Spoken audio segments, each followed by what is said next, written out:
அன்பானவர்களே, ஒரு நிமிடம் ஜெபிப்போம். பரலோக பிதாவே, இந்த நாளுக்காக உமக்கு நன்றி செலுத்துகிறோம்.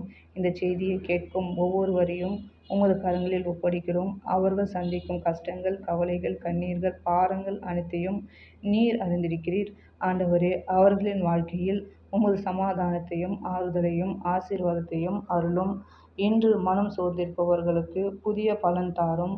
நோயினால் பாதிக்கப்பட்டவர்களுக்கு சுகத்தை அருளும். பொருளாதார நெருக்கடியில் இருப்பவர்களுக்கு வழியை திறந்து ஆசீர்வதியும்.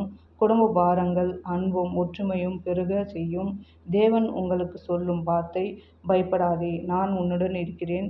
திகையாதே, நான் உன் தேவன். நான் உன்னை பலப்படுத்தி உனக்கு சகாயம் செய்வேன்.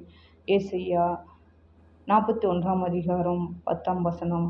இன்று தேவன் உங்களுடன் இருக்கிறார். அவர் உங்கள் கண்ணீரை காண்கிறார்.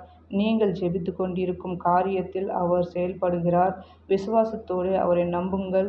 அவர் தமது நேரத்தில் அற்புதத்தை செய்வார். ஆமேன்.